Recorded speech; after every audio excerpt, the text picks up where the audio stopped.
Balik lagi bareng gua di Passion Journey, ketemu sama teman-teman gua, orang-orang yang passionate di bidangnya, dan kali ini gua kedatangan Jerry Arum. Long time ya bro ya? Long time. Gila, Good to be here. Ini apa ya? Bintang tamu yang berbeda. Biasanya soalnya gue banyak interview teman-teman gue, passionate, jadi something. Oke. Nah, gue ngelihat lu kan up and down nih, bro. Kayak roller coaster ya hidupnya. Iya kan. Yeah. Dan justru itu yang gue pengen banget ketemu lu, pengen ngegali. Nih kenapa orang-orang kayak kita ya, kayak lu lah, proven ya, nggak bisa mati, bro. Iya, gak ada matinya. Nggak ada matinya, bener. Iya, Bener, nggak ada matinya. Maksudnya udah sebegitunya ya. Problemnya gue juga, by the way gue nyariin lu bro, asli. Iya. Jadi ngilang kemana nih gitu, gue nyari di media segala macam, gue pengen datang, pengen jenguk gitu. Cuma susah banget. Emang dirahasiakan atau gimana? Bukan sih? Prinsipnya apa yang kalau bisa susah kenapa digampangin? Oh gitu. Emang dibikin susah terus. Gitu. Dalam hal apapun tuh dibikin semuanya jadi susah. Ya mau nggak mau ya harus dijalanin. Gimana caranya?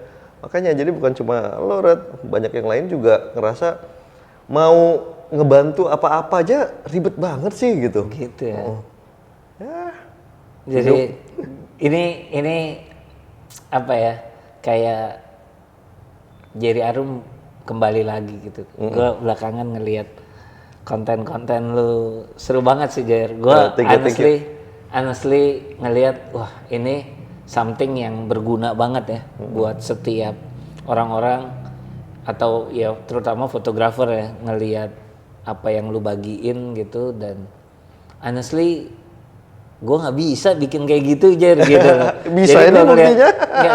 Mungkin kalau tentang detail fotografi segala macam apa yang lu sharing, gue rasa something yang bermanfaat, orang bisa langsung praktekin gitu. Dan terakhir tuh udah masuk ke ranah umum lagi, yang lu share tentang algoritma Instagram ya. Itu kayaknya wah ini something yang menurut gue kita butuh ya di sosmed. Bukan cuma konten-konten yang lucu-lucu doang ya, sensasional doang. Iya, tapi bermanfaat gitu. Paling nggak bisa buat life hack gitu kan? Iya, betul. Gitu. Iya. Jer, berapa tahun ya, Jer? 4 tahun, Jer? 4 fucking years, man. Gila. 4 tahun, Red. Gila ya. Iya. Itu juga gue udah bersyukur juga, karena mestinya sedikit kilas balik nih. Iya. Di pengadilan negeri putus 11 tahun. Oke. Kayak bandar narkoba aja kan gue. Nah, terus 11 tahun tuh bandar narkoba aja gitu. Iya, gila. Sebenarnya di rehab aja udah bisa gitu. Ya itulah. Anyway, gue nggak terima dong. What the fuck gitu kan. Gue maju lagi banding, tetap 11 tahun. Gue maju lagi ke Mahkamah Agung, turun jadi 7. Gue nggak puas dong, tetap. Gue mau ajukan lagi PK. Peninjauan kembali. Ya, akhirnya nggak pernah kesampaian. Segala sesuatu yang gue butuhkan nggak pernah bisa gue terima. Cuma Tuhan lah yang tahu itu kenapa, bagaimananya. Tapi pokoknya jadi gue kejegal terus, ya udah. Oke, jalanin. Pokoknya gue jaga supaya gue nggak gila aja lah. Gitu ya. Udah, gue jalanin, gue udah hitung. Mestinya ini 5,5 tahun nih gue baru bisa keluar. Iya. Tapi akhirnya ternyata doa gue dijawab. Tahun 2022 di 18 Agustus itu Presiden Jokowi mengeluarkan undang-undang baru. Tadinya narkoba, terorisme dengan korupsi itu remisi dan pembebasan bersyaratnya beda dengan kriminal umum. Jadi pembebasan bersyaratnya itu nanti lebih lambat baru bisa keluar. Remisi lebih sedikit.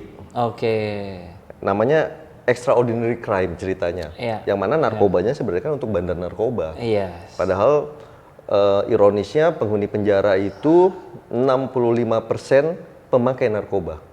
Jadi 45%-nya dibagi semua yang lain-lain. Oh gitu. Gila ya. Padahal mestinya kan nggak di penjara kan ya, yang namanya victimnya kan. Nah, di tanggal itu disebutkan bahwa ternyata Presiden Jokowi mengabulkan supaya disamaratakan semua atas nama hak asasi manusia. Jadi pembebasan bersyarat, remisinya semua disamakan, nggak dibedain lagi. Dan itu berlaku surut. Gua kan memang belum bebas nih, belum telat nih. Hitung-hitung bisa jadi 4 tahun, langsung gua urus, keburu. Gimana cara ngurusnya? Lu kan di dalam, Jer. Enggak, maksudnya kita itu memang untuk pembebasan bersyarat, kita harus mengajukan kepada administrasi di dalam. Saya mau bebas bersyarat gitu. Nanti mereka akan mengirimkan orang dari Bapas ke rumah penjamin, itu biasanya keluarga kita sendiri, cek-cek gimana nih, oke semuanya dikabulkan. Anyway, gue rasa di fase itu something yang memang lu nggak bisa kontrol lah. Gitu. Gue pengen paham sih, pengen ngelihat lagi ke belakang lu, kenapa lu bisa jadi fotografer? Ya kan? Karena setahu gue dulu background lu bukan fotografer kan? Bukan kan? Arsitek ya atau desainer? Desain kan. Maksudnya apa yang menyebabkan lu memilih profesi jadi fotografer deh? Gitu. Gue ini kebanyakan hobi, Red. Jadi gue tuh memang secara lahirnya itu memang punya banyak curiosity gitu terhadap banyak hal. Dan sebenarnya fotografi itu cuma salah satunya. Dulu gue main gitarnya serius tuh, ikut-ikut lomba gitar se-Sumatera gitu. Terus gue atlet renang dulu. Atlet nasional gue. Tapi kena itu berarti all out ya? All out ya, sampai atlet lah. Iya, tapi itu kena dipaksa bokap gue sih. Karena beliau almarhum itu atlet nasional dulu. Atlet angkat besi, atlet bidaraga, atlet gulat dia. Sampai ikut kejuaraan dunia segala dia. Nah, dan motret. Di samping lain-lain lah. Nah, gue mulai motret itu dari umur 5 tahun. Jadi literally umur 5 tahun itu gue udah hunting foto. Udah beneran. Udah suka gitu. Udah suka. Jadi pakai kamera yang dulu film 16 mili tuh. Itu gue udah punya kameranya gitu. Dan bisa pergi ditemenin supirnya nyokap gitu, hunting foto gitu. Kemana gitu. Nah, terus seiring berjalan waktu gue nyari sekolah foto. Nggak ada di kita yang gue rasa cocok lah gitu. Tapi gue pikir-pikir ngapain sekolah foto juga nggak apa-apa. Jadi singkat cerita gue ikut UMPTN nggak lulus. Setahun kemudian gue ujian lagi, akhirnya gue masuk di Seni Rupa ITB untuk desain komunikasi visual. Gue masuk di arsitektur Unpar. Gue masuk di teknik industri di Telkom. Itu ya di 1 tahun yang sama. Berapa kuliah? Akhirnya gue ambil 1. Gue lulus di 6 universitas waktu itu. Gue ambil deh semuanya. Lu ambil semua tuh. Karena itu janjian gue sama nyokap. Soalnya kan setahun gue nganggur. Gue nggak mau sekolah. Kalau gue nggak masuk ITB, mending nggak usah, gue bilang. Jadi lu semua. Nah, masuk. Nah, gue tinggal pilih nih. Dan gue pikir-pikir, kayak mau jadi apa aja juga bisa-bisa aja.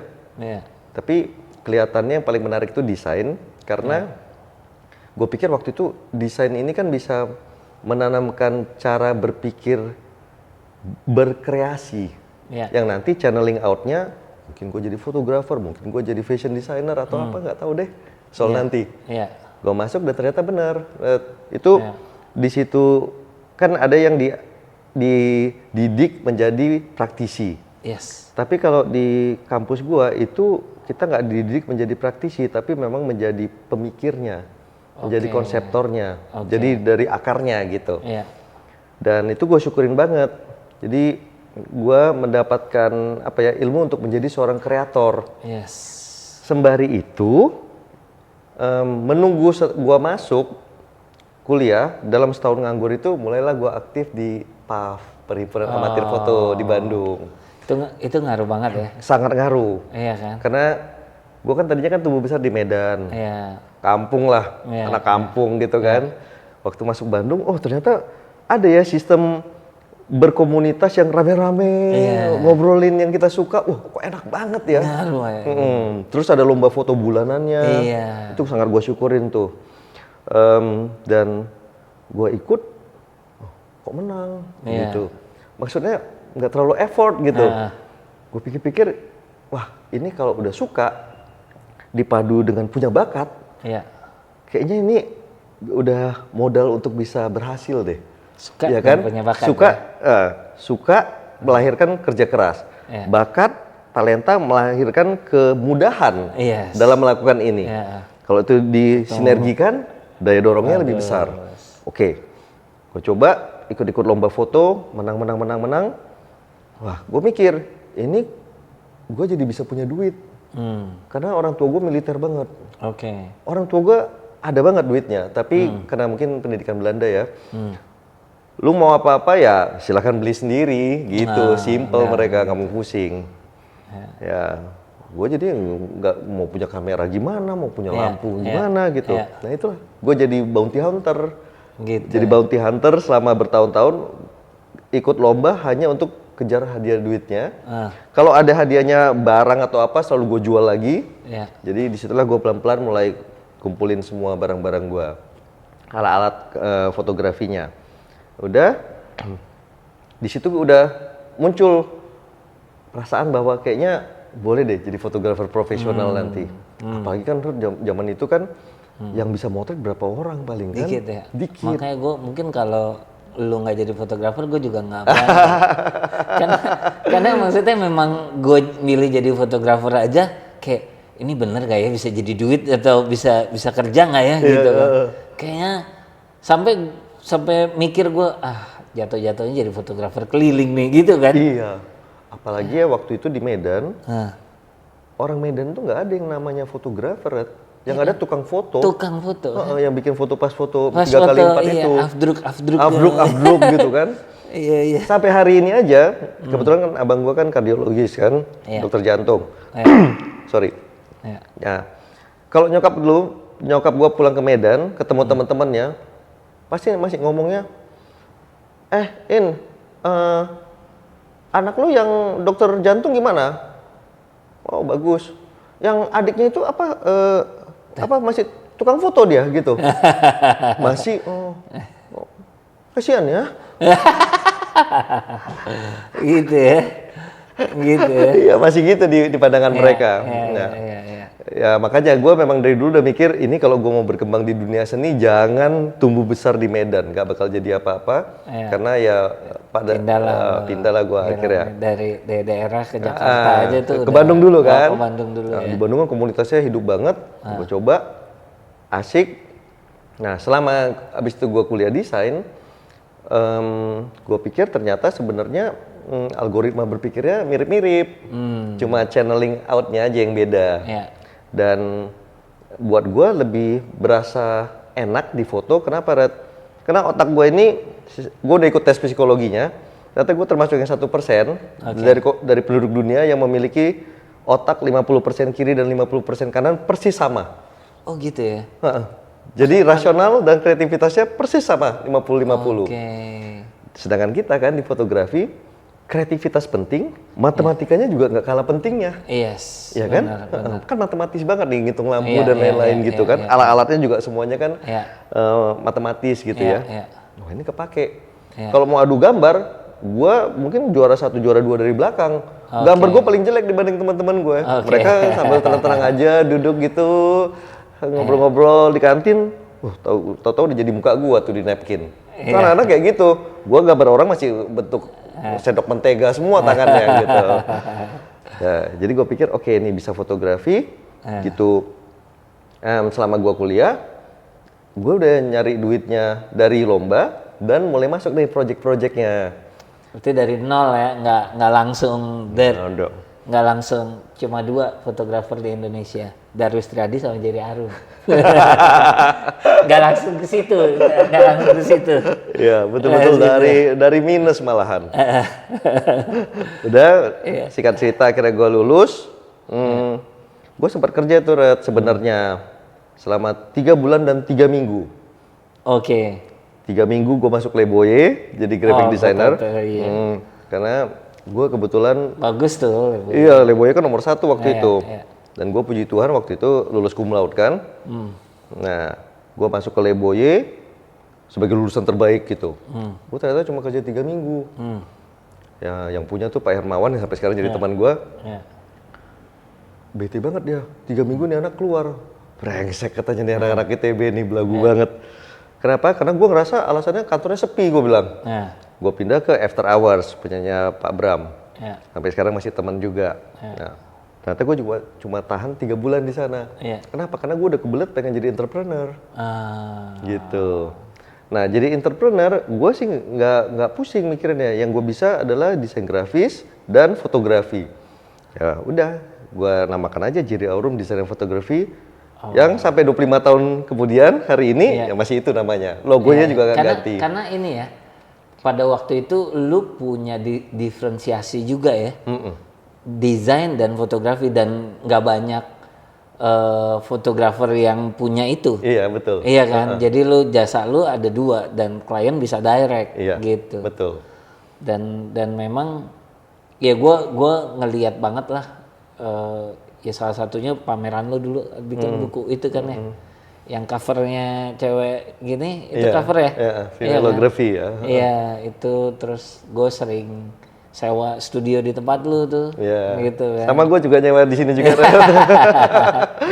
Jadi gue ngeliat sih memang apa ya, karir lu pada waktu itu ibaratnya dari cerita lu bener-bener nanjak gitu loh. Nanjak, ya. Dan sebenarnya gue penasaran sih, dari situ apa yang lu cari lagi gitu loh.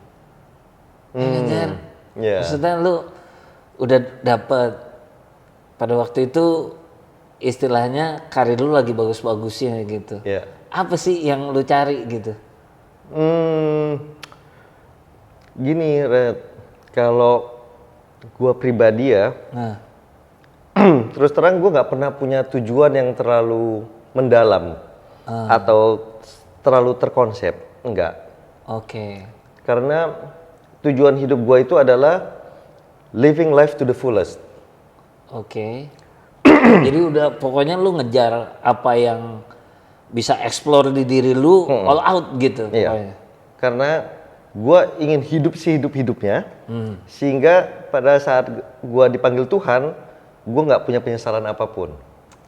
Lu kejar apa yang jadi mimpi lu lah gitu ya. Kalau gue punya tujuan dan rasanya tujuan itu tercapai, berarti saatnya untuk gue punya tujuan lagi yang lain. Dan kadang-kadang kalau pada saat itu pun tercapai, gue mungkin nggak terlalu memikirkan lagi tujuan-tujuan yang lain. Karena buat gue, asal hari ini bisa gue lakukan sesuatu yang berguna buat gue, buat orang banyak, itu membuat gue ngerasa puas sama hidup. Nah, jadi explore terus dan rasanya kalau apa yang mau kita cari selalu ada aja. Makin banyak yang kita raih ya, ternyata kita sadar makin banyak lagi yang bisa diraih lagi. Ntar gue minum dulu. Seret. Makin gede gitu ya. Ya, mungkin seperti kata Socrates dulu lah. Makin banyak yang kita tahu, semakin tahu kita bahwa semakin banyak yang kita nggak tahu gitu. Jadi makin banyak gue belajar, gue ngerasa makin makin humble. Ternyata yang gue raih, yang gue tahu itu masih kecil banget gitu. Karena kan wawasan lu makin kebuka. Lu makin banyak ngobrol sama orang-orang yang jauh lebih hebat daripada lu gitu kan. Sehingga gue ngerasa kalau di Indonesia aja mungkin kurang cukup ya. Pasarnya harus global.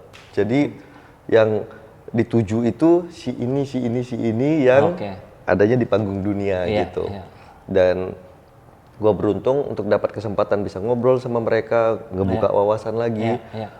Wah, ini seru dan asik kan kalau bisa bawa nama Indonesia gitu kan. Pada waktu itu ini banget ya, Wonderful Indonesia gitu-gitu. Tuh lu pegang juga tuh. Nah, udah jadi gue jalanin semuanya dan sampai sekarang gue ngerasa kayaknya nggak mungkin gue bisa hidup tanpa berkreasi. Makanya itu yang gue dapetin ketika lu di dalam pun lu keluar cepet banget bounce back-nya ya. Karena gue ngerasa ya balik lagi sebenarnya apa yang tadi lu bilang itu yang gue dapetin. Ini Jerry memang pada dasarnya pengen berbagi gitu, pengen bermanfaat gitu, dan gue nggak tahu apakah lu di dalam udah planning nanti gue bakal bikin gini deh pas keluar gitu atau gimana Jer? Enggak. Kayak cepet banget lah gitu. Bounce back-nya gue ngerasa kayak gue nggak tahu ya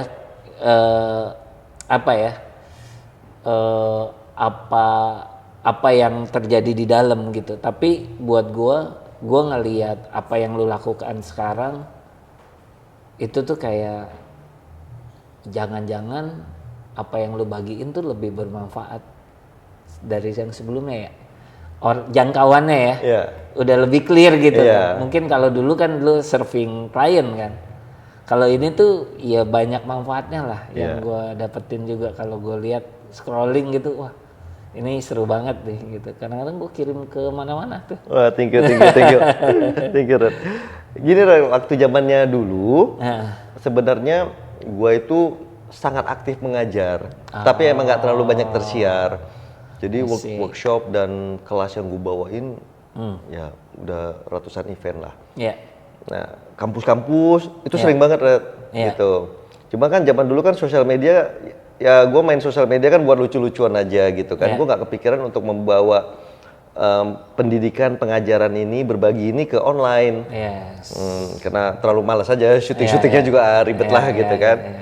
Nah kemudian pas gue di dalam, itu yang gue sadarin bahwa ini anak-anak di dalam situ sangat perlu edukasi.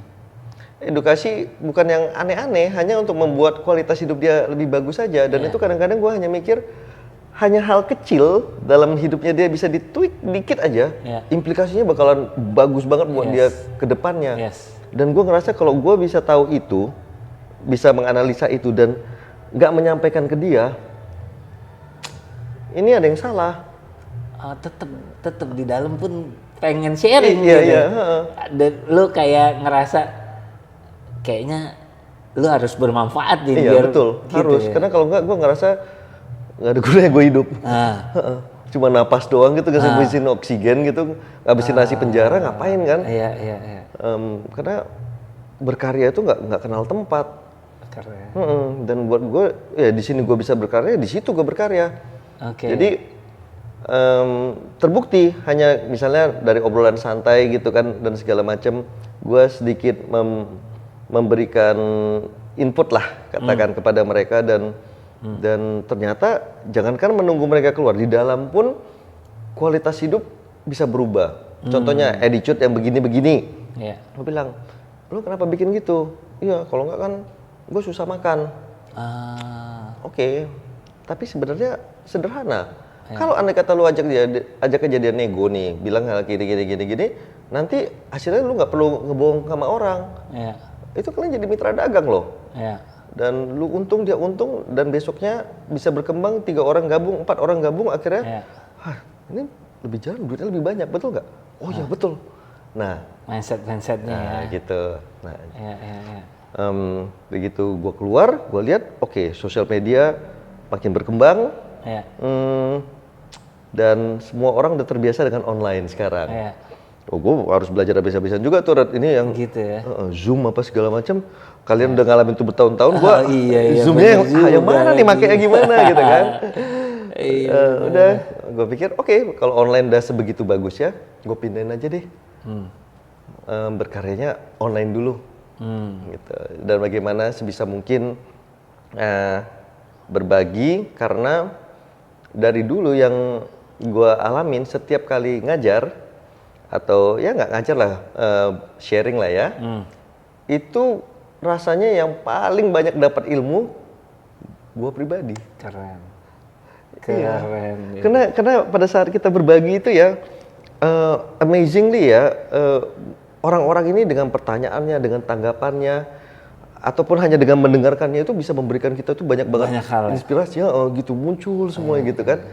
Dan pada saat mengetahui bahwa sesuatu yang kita lakukan, katakanlah cuma 1 jam ngobrol gitu. Gue ngalamin berkali-kali, Red.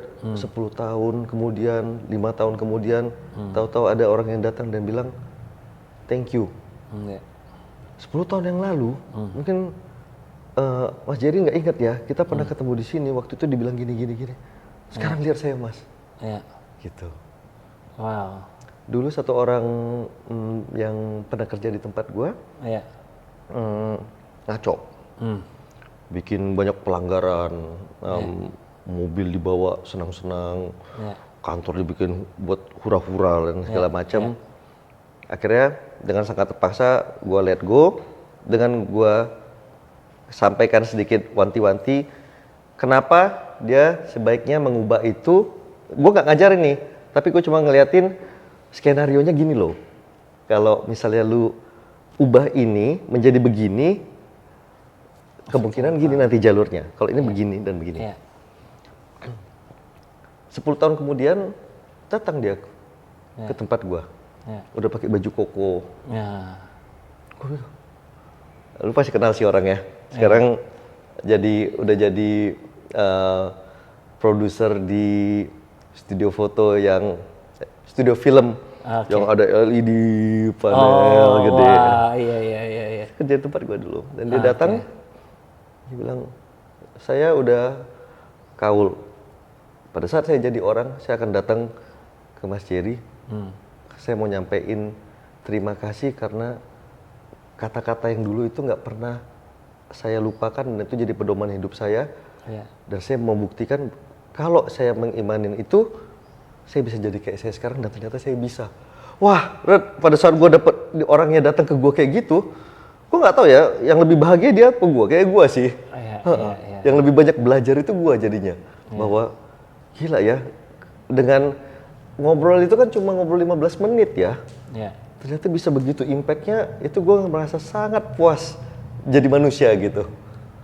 Jadi bisa dikatakan dari passion lu bisa ngebantuin orang, and then lu transfer apa yang lu rasain ke dia, apa yang jadi pemikiran lu dan bermanfaat untuk dia gitu. Betul. Dan ya itu yang spirit lu ya, yang gue lihat di postingan lu belakangan isinya ya edukasi gitu. Dari apa pengalaman lu, dari apa lu ngadepin klien, ngadepin situasi ini, ya bener yang tadi lu bilang, lu orangnya bener-bener kalau ada something wrong tuh kayaknya pengen beresin aja gitu. Emang lumayan paling galak dulu lu kalau berkoar-koar di sosmed tentang industri gitu. Wah, lumayan pedes karena ya itu, karena pengen ngeberesin hal yang nggak beres nih, memang harusnya nggak bisa gini gitu. Apalagi kan banyak pelaku industri kreatif ini yang ngaco ya, yang brengsek gitu ya. Kita rame-rame dan pada kompak semua bikin industri tambah maju. Tapi ini manusia-manusia brengsek banyak yang bikin duit lah jadi ini ya, jadi segala-galanya, menghalalkan segala cara, bikin skema kerjanya itu jadi kotor, jadi berantakan, jadi nggak mengutamakan mutu gitu kan. Seru ya sebenarnya ya. Makanya banyak yang nggak realize. Kalau gue tuh ngerasa apa yang kita, ya kan ibaratnya kita nyari duit tuh kayak kita berenang di kolam itu ya. Kalau kolamnya udah jorok, kita juga pengennya pindah aja lah gitu kan. Iya kan, jadi perlu dipahamin tuh kenapa banyak fotografer yang akhirnya pindah profesi ya. Kan kasian juga ya. Kayaknya jadi content creator kayaknya lebih oke nih jadi aja. Kayaknya jadi udah bener nih jalur ini. Jadi content creator jangan-jangan lebih bener. Jalanlah semuanya. Iya. Gitu. Tapi ya jerninya buat gue sih ngelihat lu ya. Jujur gue mikir, aduh, ntar jadi keluar, kan inget tuh pertama kali itu gue langsung Jer di mana Jer gitu. Janjian ya kita, kalau nggak salah gue masih di mana ya pas terakhir gue bilang Jer kita ketemuan pas lu baru-baru keluar tuh kita baru sekarang nih. Iya, yang lu ngirimin foto sama Awi kan. Oh iya. Mau motoran. Iya pas gue di bengkel tuh. Iya. Gue ngerasa nih apa ya yang akan dilakukan Jerry nih gitu. Tapi gue ngelihat sekarang kayak in good way lah. Iya. Mudah-mudahan terus gerak lah Jer gitu. Amin. Masih Gua banyak PR ya. Iya, gue paham mungkin ya karena mungkin orang yang passionate, orang yang apalagi lu ada kayak pengen ngelihat sesuatu beres bener gitu pada jalurnya. Ya nggak ada yang beres sih di mata kita aja. banyak perjalanan selalu masih panjang. Betul. Gitu. Kalau beres semua bingung kali Red. Iya mau ngapain ya? lagi ya? Mau ngapain ya? Even lu di penjara aja udah bener-bener lu bingung ya. Ini orang nih harus diajarin nih harus. Iya, betul. Tapi ya gua rasa butuh lah. Apalagi generasi sekarang Jer. Menurut lu gimana Jer? New generation dengan passionnya dia. Karena gue ngerasa mereka lebih banyak pilihan ya ketimbang kita ya. Betul. Kalau kita dulu jalur nyari duit is very clear. Lu mau wedding, mau komersial gitu kan. And then lu yang gabungin desain sama ini gitu. Kalau sekarang tuh lebih banyak lagi, lebih broad lagi gitu. Lebih kompleks ya? Menurut lu gimana? New generation ya, si fotografer ini atau mungkin sekarang udah bisa udah harus bisa jadi videografer ya? Betul. Jadi kita bicara Gen Z. Ya, Gen Z lah. Gen Alpha sebentar lagi ya. Iya. Ini sangat menarik nih Red. Karena itu jadi salah satu kajian utama gue sejak gue keluar dan selagi gue di dalam. Gen Z ini dibandingin kita gitu ya, itu punya ciri karakternya kan yang sangat berbeda. Dan dari apa yang gue pelajarin dan gue alamin sendiri, mereka itu adalah generasi yang self learningnya paling tinggi, paling melek digital, navigasi autopilot itu bagus banget, yang mana semua itu merupakan hal baik yang tentu aja punya kelemahan juga. Dan salah satu yang paling signifikan kelemahannya adalah keinstanannya. Kalau kita kan dulu mau belajar sesuatu mesti ke Gramedia, beli bukunya. Kalau nggak punya duit harus nebeng baca.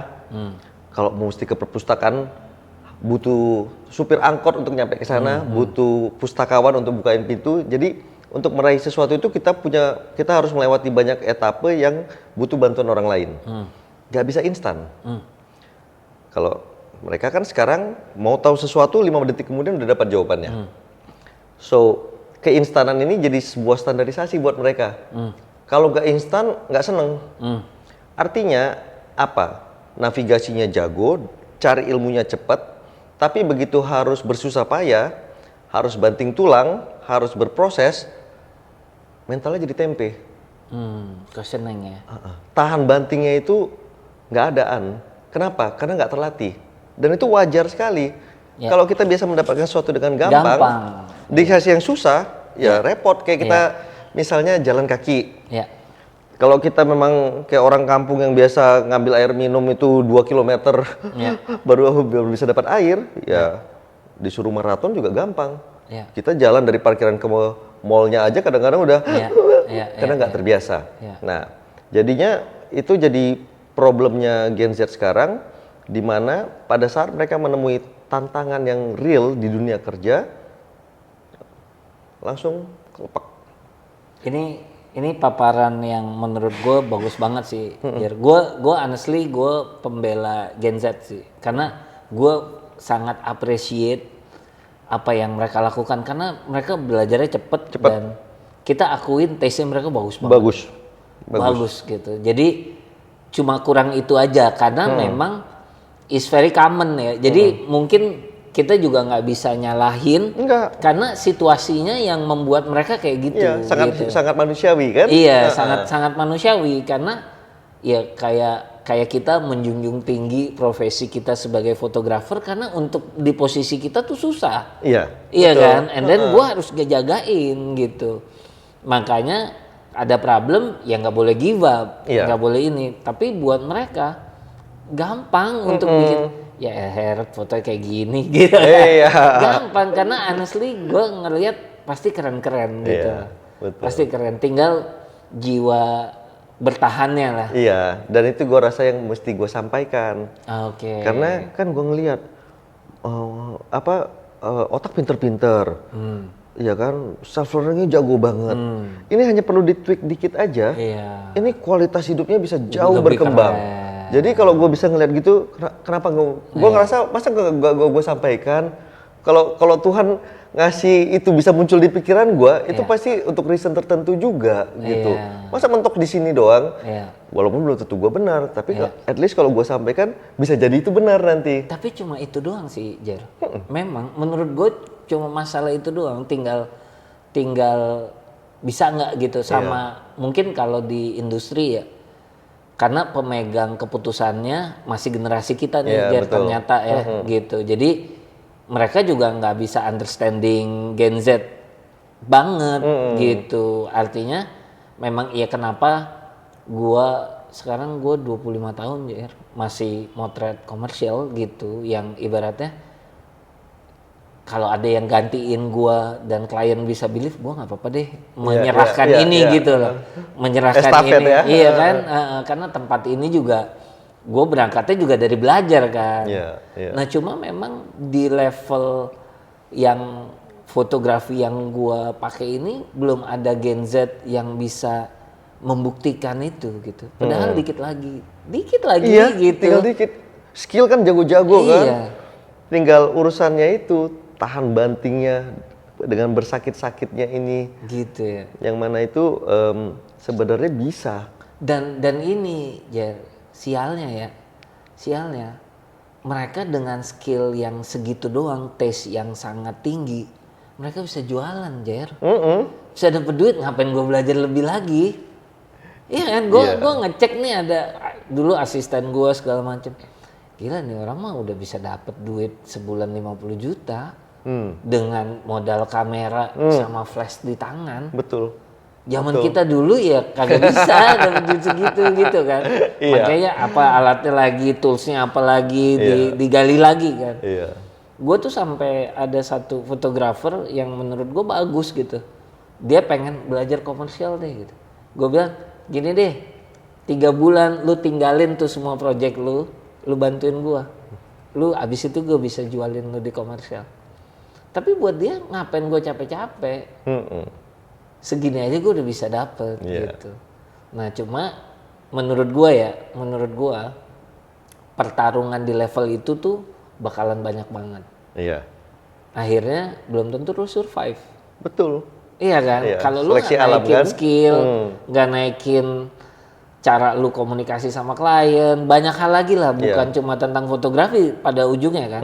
Ketika lu ada di level yang ini. Ya lu manajerial, bisnis segala macam gitu. Bagian sakit-sakitnya itu. Nah itu. Ya itu saat itu kan di challenge semua. Kalau naik itu kan lebih gampang ya. Iya. Pada saat di atas kan anginnya banyak nih. Iya. Nah di sini nih, lu butuh kemampuan survivalnya. Dan itu yang nantinya sebenarnya mau nggak mau akan mereka hadapi. Gitu. Ya. Ini kan Gen Z banyak yang baru jadi. Ya. Tapi kan nanti pada saat mereka merasakan gimana bertahan itu kan mungkin ya kita bicara 10 tahun ke depan, 5 tahun lagi udah kelihatan. Atau 5 tahun lagi ya gitu kan. Itu mau nggak mau kan mereka akan pelajari dengan sendirinya bagaimana untuk survive, bagaimana untuk bertahan bersakit-sakit dan sebagainya. Ya. Jadi gue cuma ngerasa bahwa at least yang bisa gue sumbang sedikit adalah gue kasih tahu dulu, gue ingetin. Ingat guys. Kalau bagian sininya bisa kalian benahi, kalian itu akan punya daya ungkit yang jauh lebih tinggi. Berarti sebenarnya kalau kita bikin platform edukasi sebenarnya nguatin di sisi itunya aja ya, Jere?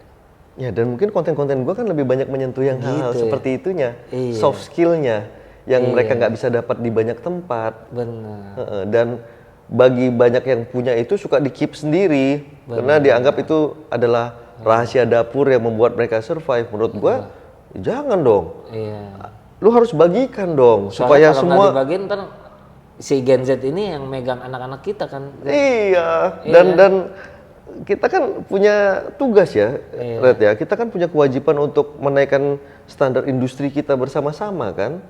Emang tugas kita, wajib. Kalau nggak kita siapa lagi? Iya, benar. Yang punya kredibilitas, yang akan didengar orang. Nah, kalau kita dikasih Tuhan kredibilitas itu, ya udah wajib harus kita pakai, harus kita pergunakan semaksimal mungkin. Karena kita didengar orang. Iya, benar.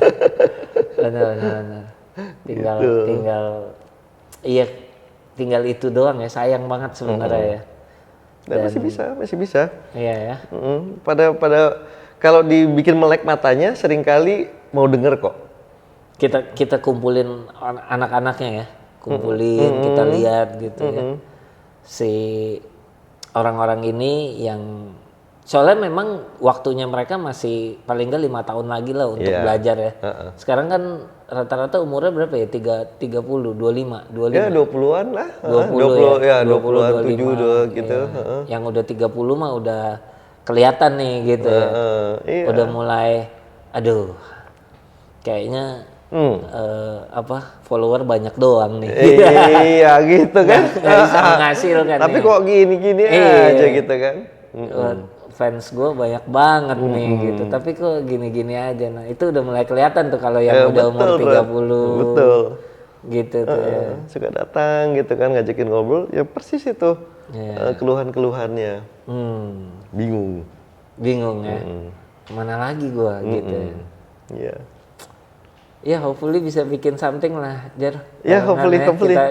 Kita karena memang dari dulu mungkin gue ini ya pernah ada di titik itu, Jar. Jadi kayak tadi gue sempat cerita sama lu, gue tuh pernah bikin Creative Hub, terus gue pernah bikin aplikasi itu gitu.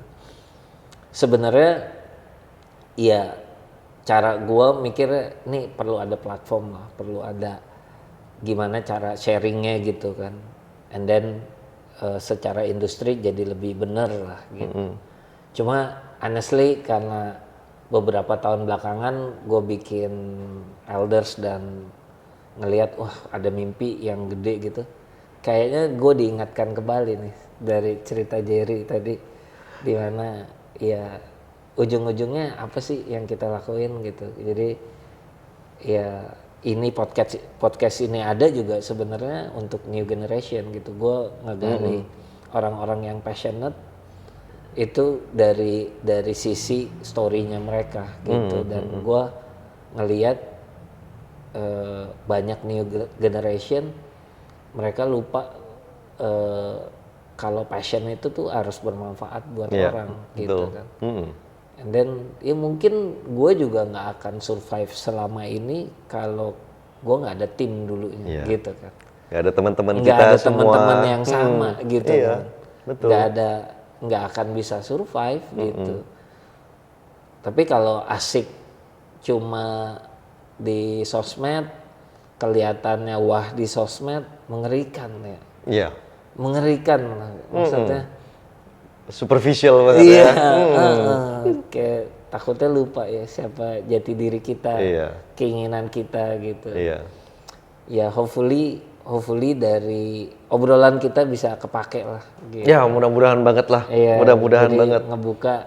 Sebenarnya poinnya cuma itu benar. Gimana caranya lu survive gitu.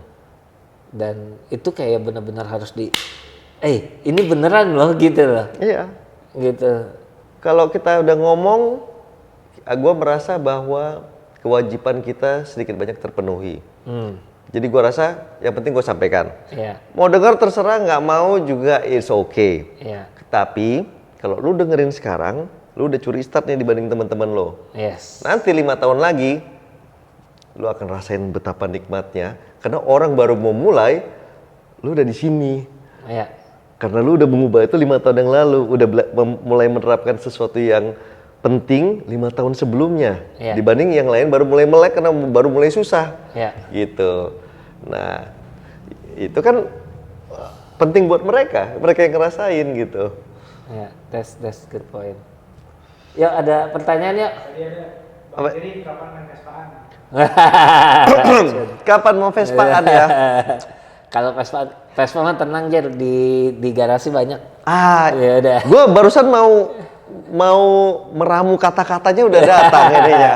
Berarti soon ya. Jadi Sabtu ini tunggu riding sama langsung ya.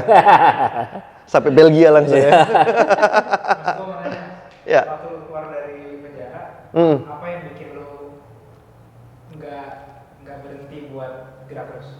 Kan lu pasti anjing nih gue 4 tahun, gitu doang, terus pas lu keluar, kan lu udah terkubur kan selama 4 tahun. Saya lu bisa bounce back, mentalitinya gimana? Gini, penjara itu kalau buat banyak orang mungkin, ntar gue ralat. Gini, penjara itu nggak bikin lu lemah, penjara itu bikin lu kuat. Wah. Karena itu memang bukan tempatnya buat orang lemah. Nggak boleh lemah. Hancur di dalam, nggak jadi apa-apa. Hancur. Dan itu banyak yang gue lihat. Jadi bisa tambah gila ya. Tambah gila. Jadi penjara itu bikin orang tambah kuat. Jadi kalau memang orangnya katakanlah punya minat yang besar, punya passion yang besar, keluar penjara passionnya tambah besar. Wah. Gokil. Tertempa. Dan rasanya gue jadi bisa bilang ke diri sendiri, misalnya gue menemui kesulitan gitu, waduh susah ya, tapi gue pikir-pikir lagi, gue inget tahun-tahun belakangan ini nggak ada apa-apanya dibanding susahnya gue waktu di dalam. Jadi kenapa gue mesti berkecil hati? Sikatlah. Yang itu jauh lebih susah kok, jauh lebih menderita. Ini udah bebas, udah lega, udah bisa ngapa-ngapain, nggak ada yang ngelarang. Masa gini doang nggak diterjang gitu? Udah gue gas terus, gitu. Jadi malah bikin kuat ya buat kita untuk survive. Dan ada satu lagi, terus terang, gue dari dulu selalu banget berusaha untuk belajar dari siapapun dan dari apapun. Termasuk di kantor dulu, bahkan kalau kita weekly meeting nih, OB kita aja silahkan ikut kalau mau. Karena belum tentu ide-ide brilian itu keluar harus dari dari creative director atau siapa. Dari siapapun. Nah, gue mendapatkan inspirasi dan pembelajaran yang banyak banget tuh dari anak gue, Red. Gitu ya. Anak gue itu sangat gue kagumi sebagai seorang pejuang tangguh, a real warrior. Dia melalui kemoterapi selama 3 tahun yang sangat amat menyakitkan dengan mentalitas baja. Dan itu gue belajar banget dari dia bahwa ya ini a very good reminder, life goes on, bahwa memang kalau kata orang bule, if life gives you lemon, make a lemonade gitu. Ya kan, mainkan terus gitu. Apa yang ada ya itulah hidup gitu. Dan banyak sekali hal di luar kita itu memang bukan kontrolnya kita. Jadi untuk kita itu delusional kalau kita berusaha mencoba mengontrolnya. Tapi bagaimana kita menghadapinya itu 100% tanggung jawab dan kontrolnya kita. Itu bisa kita kendalikan. Udah, itulah yang kita laksanakan sebaik-baiknya aja. Mainkan terus, ngapain lagi? Keren. Gitu. Gue rasa itu penutup yang luar biasa ya dari Jerry Arum ya. Jadi memang ya ini sih bakalan something big happen lah dari keluar dari Jerry Arum. Amin. Karena menurut gue apa ya? Yang paling penting memang mindset kita ya, Jer. Ya, betul. Jadi nggak peduli masalah sebesar apapun yang kita hadapin gitu. Kalau mindset kita bener, gue rasa kita akan keluar dari segala masalah apapun gitu kan. Betul. Badai pasti berlalu. Yes. gitu. Gitu teman-teman, Passion Journey, thank you. Episode 12 ini Jerry Arum, makasih banyak. Terima kasih Red, senang banget bisa diundang kemari. Thank you Red. Gue selalu kagum sama lo lah. Gitu. Sama. Luar biasa. Kawan gue yang hebat ini. Thank you teman-teman, bye.